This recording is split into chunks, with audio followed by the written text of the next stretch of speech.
رسوله الكريم أما بعد فأعوذ بالله من الشيطان الرجيم بسم الله الرحمن الرحيم. عن حذيفة قال قال رسول الله صلى الله عليه وسلم اقرأوا القرآن بلحون العرب وأصواتها وإياكم ولحون أهل العشق ولحون أهل الكتابين وسيجيء بعد قوم يرجعون بالقرآن ترجيع الغناء والنوح لا يجاوز حناجرهم مفتونة قلوبهم وقلوب الذين یعجبہم شأنہم رواہ البہیقی فی شعب الایمان ورزینو فی کتابہ. حضرت حذیفہ رضی اللہ تعالیٰ عنہ سے روایت ہے، وہ فرماتے ہیں کہ رسول اکرم صلی اللہ علیہ وسلم نے قرآن مجید عربی لہجے اور عربی آوازوں سے مزین کر کے پڑھنے کا حکم فرمایا، اور عشق والوں کی راگنیوں اور تورات اور انجیل والوں کے لہجوں سے بچو. ہمارے بعد وہ قومیں آئیں گی جو قرآن میں ایسے گلے بازیاں کریں گی جیسے گانے اور نوحے میں. قرآن ان کے گلے سے نیچے نہ اترے گا، ان کے اور انہیں پسند کرنے والوں کے دل میں فتنہ مبتلا ہوں گے، وہ ان کے دل فتنے میں مبتلا ہوں گے. شعب الایمان اور رزین نے اپنی کتاب میں اس کو نقل کیا. اہل عرب کی تلاوت میں صرف آواز کی عمدگی، مخارج کی صحت اور ادائے الفاظ کی نفاست ہوتی ہے. ٹھیک ہے نا جی؟ سادہ لفظوں میں اگر میں کہوں کہ موسیقی کے طریقوں سے خالی عرب لوگ قرآن پاک کو خوبصورت تلفظ کے ساتھ تلاوت کرتے ہیں. ان کے تلفظ بڑے خوبصورت اور بڑے سنے، بڑے نفیس قسم کی وہ تلاوت کرتے. ہمارے جو پنجاب کے اندر، پاکستان کے اندر، ہندوستان کے اندر ان کی اپنی سریں ہیں. اللہ معاف کرے، جو یہ اسٹیجوں پہ آ کے ذاکرین یہ تو بیڑا غرق کر کے رکھ دیتے ہیں جی قرآن پاک کا. اوئے ہوئے ہوئے ہوئے، ان کو تو اعوذ باللہ بسم اللہ بھی اتنی کو عجیب انداز میں وہ تلاوت کرتے ہیں جی، رہ رب دنا جی، رہ رب دنا، اتنے خوفناک انداز میں وہ قرآن کی تلاوت کرتے ہیں. پھر ہمارے جو عام پڑھے لکھے ساتھی ہیں، دنیا تو اور باقی معاملات تو بڑا خوبصورت کرتے ہیں، لیکن جب وہ قرآن پاک تلاوت کرنے لگتے ہیں تو نہ تلفظ کا ان کے مد نظر ہوتا ہے، نہ قرات مد نظر ہوتی، بس سر مد نظر ہوتا ہے. ان کے سر مد نظر، بسم اللہ الرحمن الرحیم. اب تلفظ کہیں جاتا ہے پہ آ جاوے، ساڈا سر نہیں ٹوٹنا چاہیے. آیت ختم ہوتی ہے، شروع ہوتی ہے، وہاں پہ وقف ہے نہیں ہے، سکتا ہے وہاں پہ کیا، نہ نہ نہ نہ، اس پر کوئی توجہ نہیں، بالکل اس سے خالی. اور لحن کے معنی ہیں خوش اور طرب، آواز کی لچک اور لہر. اور پھر جو سب سے بڑا حضور نے منع فرمایا کہ قرآن کو گیت کے نغموں سے، جیسے گویے، ٹھمری، دادرے وغیرہ گاتے ہیں، نہ ایسے تکلفات سے پڑھو، اور نہ جیسے یہودی تورات اور انجیل پڑھتے ہیں جس سے اصل عبارت ہی بگڑ جاتی ہے. جہاں پر مد نہیں ہے وہاں پہ مد کر رہے ہیں، جہاں پہ مد کرنے کی ضرورت ہے وہاں پہ کاری کوئی نہیں رہے. حضرت میں اکثر میں عرض کرتا ہوں،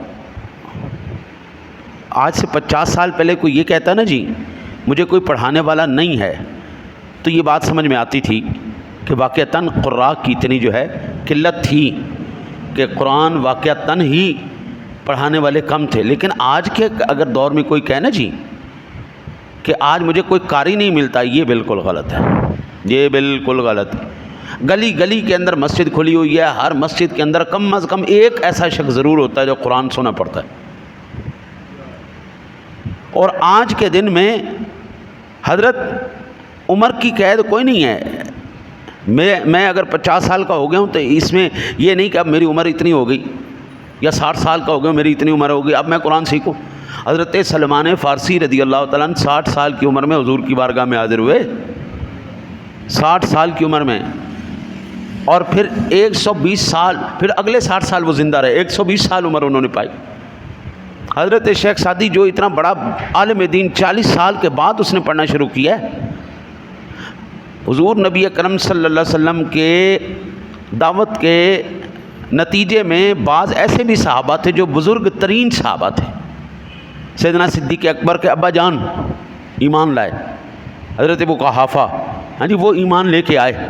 اب وہ تو صدیق اکبر کے بھی ابا جان تھے، اس 70-80 سال عمر، اس وقت بھی انہوں نے قرآن پڑھا. تو یہ اب بہانہ نہیں چلے گا اللہ کی بارگاہ میں کہ آج مجھے قرآن پڑھنا نہیں آیا.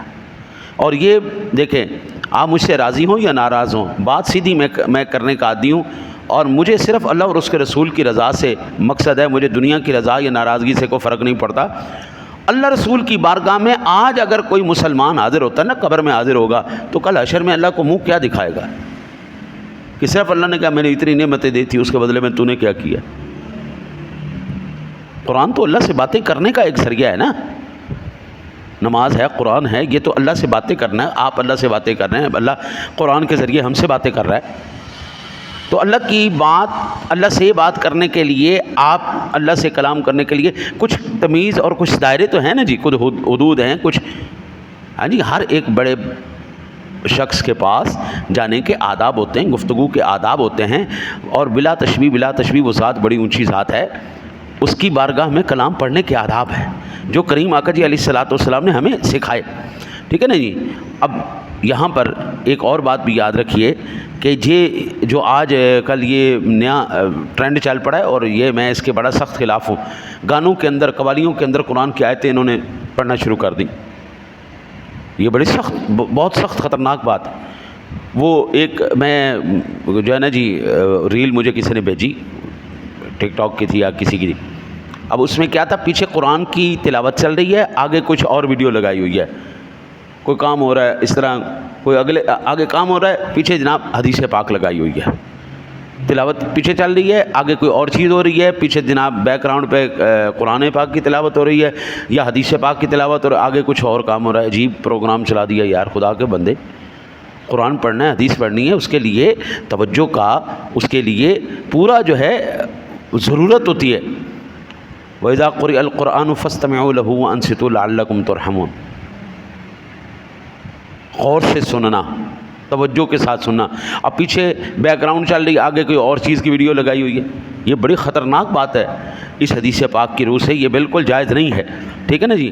اب یہاں پر ایک اور جملہ میں آپ کو عرض کروں. زبان سے بات نکلتی ہے تو صرف منہ تک اس کا اثر رہتا ہے، اگر دل سے بات نکلے تو دل تک اس کا اثر رہتا ہے، کانوں سے بات نکلے تو کانوں تک اثر رہتا ہے. جتنے آپ ذوق کے ساتھ، یقین کے ساتھ آپ بات کریں گے انشاءاللہ تعالی العزیز، اللہ تعالیٰ اتنی ہی جلدی اس کے اوپر اثر کرے گا. اور پھر دعا کرتے ہیں اللہ تعالیٰ اپنے حبیب کا صدقہ ہمیں قرآن اس طرح پڑھنے کی توفیق عطا فرمائے جس طرح آقا جی علیہ الصلوۃ والسلام کی منشا ہے. اللہ